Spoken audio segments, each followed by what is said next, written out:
নারীর জন্য জান্নাতে যাওয়া খুব সহজ। তার এক পা, নারীর এক পা জান্নাতে এমনি ঢুকে আছে। আর কিছু কাজ করলে, 4টা কাজ করলে বাকি পাটাও জান্নাতে ঢুকাই দিবে কে?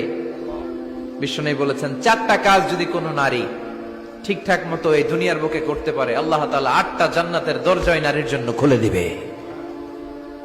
1 নম্বরে বিশ্বনবী বললেন, আল মারআতু ইযা সাল্লাত খামসাহা, কোন নারী যদি 5 ওয়াক্ত সালাত সময় মতো আদায় করে, ওয়া সামাত শাহরাহা, রমজানের রোজাগুলো ঠিকমতো রাখে, আতাআত বালাহা, স্বামীর আনুগত্য করে, ওয়া হাফিজাত ফুরুজাহা, নিজের লজ্জাস্থানের হেফাজত করে। 4টা, কয়টা?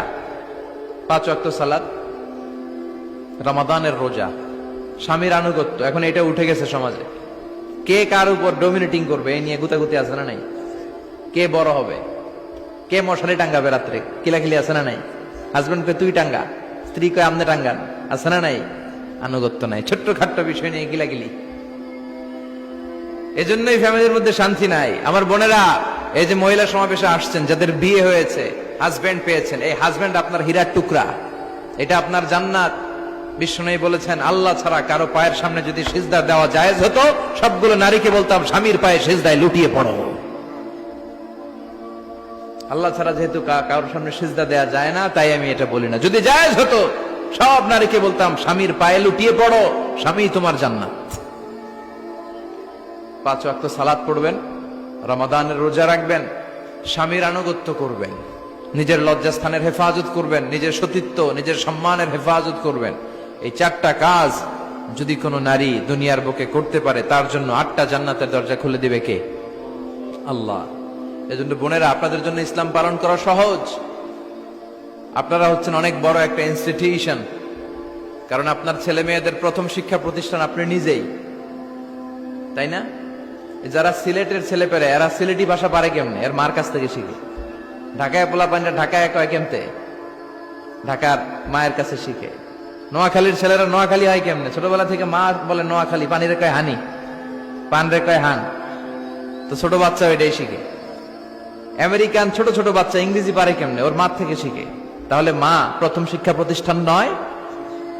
মা হচ্ছে the first institution for every child. পৃথিবীর সব মানব শিশুর জন্য মা হচ্ছে প্রথম শিক্ষা প্রতিষ্ঠান। এজন্য আমি বলি, বাপ ভালো তার বেটা ভালো তাই, মা ভালো তার ঝি, গাই ভালো তার দুধ ভালো রে, দুধ ভালো তার ঘি। বাপ যদি ভালো তো বেটা ভালো, মা ভালো তো ঝি ভালো, দুধ গাই ভালো তো দুধ ভালো, দুধ ভালো তো ঘি ভালো, তাই না? এই নারীদের পেট হচ্ছে খনি, তেলের খনি, গ্যাসের খনি, স্বর্ণের খনির চেয়ে আমি বলি এটা দামি খনি। এই নারী যদি হেজাব মেনটেন করে, কোরআন পড়ে, সুন্নাহ পড়ে, তাহলে এই নারীর পেট থেকে বড় বড় আল্লাহওয়ালা বেরোবে, দেশপ্রেমিক লোক বেরোবে, ভদ্র, সালেহ, শহীদ, নবী, সিদ্দিক এরা বেরিয়েছে, ঠিক কিনা? আর এই একই নারী যদি ইসলাম না মানে, স্বামীর আনুগত্য না করে, সালাত না পড়ে, কোরআন সুন্নাহ না মানে, তাহলে এই পেট থেকে বড় বড় ডাকাত, দুর্নীতিবাজ, দেশের সম্পদ যারা লুণ্ঠন করে, অন্যকে হত্যা করে, জুলুম নির্বিচারে করে, এরকম ডাকাত বেরোবে। এই জন্য নারীরা সবচেয়ে বড় সম্পদ। বিষ্ণু বলেছেন, দুনিয়া কুল্লুহা মাতা ওয়া খায়রু মাতা'আদ দুনিয়া আল মারআতু সালিহা। এই দুনিয়ার সব কিছু হচ্ছে সম্পদ, আর এই সব সম্পদের মধ্যে সবচেয়ে দামি সম্পদ হচ্ছে নেককার নারীরা। তার মানে এই জুরিতে যা তোমরা দেখো সব সম্পদ, আর এই সব সম্পদের মধ্যে দামি সম্পদ এই প্যান্ডেলের ভিতরে যারা আছে, এরা নেককার না? নেককার না হলে ওয়াজ শুনতে আসতো? এই প্যান্ডেলের ভিতরে যে বোনেরা, এরা পৃথিবীর সবচেয়ে দামি সম্পদ। এজন্য নিজেকে চিনেন, নো দাই সেলফ। আপনারা যে কতটা দামি, আপনারা যে কতটা সম্ভাবনাময়ী, এটা একটু বুঝবার চেষ্টা করেন। আবার বিশ্বনবী নারীদেরকে অনেক বিষয়ে সতর্ক করেছেন যে খবরদার এগুলো করো না। নারীদেরকে টাইট ফিটিং জামা পরতে নিষেধ করেছেন। আল কাসিয়াত, আল আরিয়াত, আল মাইলাত, আল মুমিলাত। কিছু কিছু বোনেরা এমন টাইট বোরকা পরে, তার দেহের সব উঁচু নিচু ভাঁজ টের পাওয়া যায়, পুরুষরা আরো বেশি আকৃষ্ট হয়। এই বোনদের ব্যাপারে আমি বলি, বিষ্ণু বলেছেন, লা ইয়াদখুলনাল জান্নাতা ওয়া লা ইয়াজিদনা রিহাহা। তারা জান্নাতে তো ঢুকবেই না, জান্নাতের ঘ্রাণও এদের নাকে লাগবে না। এখান থেকে জান্নাতে পৌঁছতে আরো 500 বছরের রাস্তা, এত দূরে থাকতেই জান্নাতের ঘ্রাণ আপনার নাকে এসে ধাক্কা দিবে, তারপর ওই নারীরা জান্নাতে ঢুকতে পারবে না। টাইট ফিটিং জামা আছে না নাই? এখন বোরকার মধ্যে অনেক ডিজাইন, ইদানিং এদিকে কিছু ডিজাইন করে পরে, এদিকে করো না, এদিকে করো না, এদিকে করো না, 4টা গম্বুজ বানায় এই জায়গায়, আছে না নাই? এগুলো করে, তো এগুলো করলে তার পর্দার চেয়ে তার সৌন্দর্যের প্রকাশ আরো বেশি হয়ে যায়। এরপরে বিশ্বনবী নিষেধ করেছেন ঝাঁঝালো পারফিউম দিয়ে বেরোতে নিষেধ করেছেন। আমার বোনেরা, নিজেদেরকে ক্লিন রাখবেন, পরিচ্ছন্ন রাখবেন অলওয়েজ। আপনি গায়ে ডিওডোরেন্ট, দুর্গন্ধনাশক পারফিউম দিতে পারেন, তবে সেটা জামার ভেতরে, বাইরে যেন প্রকাশ না পায়। অনেক মহিলা সেজে গুজে বোরকাটা পরে বোরকার উপরে মারে 2টা, আছে না নাই? এই ঝাঁঝালো গন্ধ আশেপাশের যতগুলো পুরুষের নাকে যাবে আপনার প্রতি আকৃষ্ট হবে। বিশ্বনবী নারীদেরকে জানিয়াদের সাথে তুলনা করেছেন, বলেছেন এরা জিনাকারী, এরা পর্দাওয়ালী নয়, এরা বোরকা পরে বেরোলেও লাভ হবে না, এরা জিনাকারিনী, কারণ এরা এদের গায়ের ঝাঁঝালো পারফিউম সুগন্ধ দিয়ে পরপুরুষকে আকৃষ্ট করার চেষ্টা করেছে। এটা একেবারে নিষেধ, এটা করবেন না। তাহলে টাইট ফিটিং বোরকা পরবেন না, ঢিলে ঢালা পরবেন, পাতলা জামা পরবেন না যে জামা দিয়ে আপনার শরীর দেখা যায়। নাম্বার 3, ঝাঁঝালো কোনো পারফিউম গায়ের মধ্যে মাখবেন না। নাম্বার 4, বিষ্ণু বলেছেন খবরদার আলগা চুল লাগাবে না কোনো নারীরা। লাগায় অনেকে, জুরিতে এগুলা নাই। অনেক নারীর চুল হয়তো ছোট, সে আলগা চুল লাগায়া সুন্দরী সাজে, বিশ্ব সুন্দরী ঐশ্বরিয়া রায় হইতে চায়, আছে না নাই? না, আল্লাহ যেটা দিয়েছে ওটাতে আপনি সন্তুষ্ট থাকেন, আলগা চুল লাগাবেন না। এরপর বিষ্ণু ব্রু প্লাক করতে নিষেধ করছে। ব্রু প্লাক আছে না? পার্লারে গেলে কিভাবে যেন এদিক দিয়ে ব্রু প্লাক করে একেবারে চিকন করে দেয় এই 2টা। না, এটা নিষেধ। ব্রু প্লাক করতে বিশ্বনবী নিষেধ করেছেন। আমার বোনেরা, আপনারা এটা করবেন না। এরপরে বিশ্বনবী নিষেধ করেছেন তোমরা একে অপরকে লাআনত দিবে না। 2 কারণে নারীরা জাহান্নামে যাবে বেশি। বিশ্বনবী মেরাজ থেকে এসে বললেন, ইয়া মা'আশারান নিসা, ও নারীরা, তাসাদ্দাকনা, তোমরা বেশি বেশি সদকা করো, দান খয়রাত করো। নারীরা বললেন কেন? আমাদের বললেন কেন? বিশ্বনবী বললেন, উরিতু কুন্না আকসারা আহলিন নার, আমি জাহান্নামে দেখেছি পুরুষের চেয়ে নারীরাই বেশি জাহান্নামী হবে। কি কারণে? 2টা কারণ।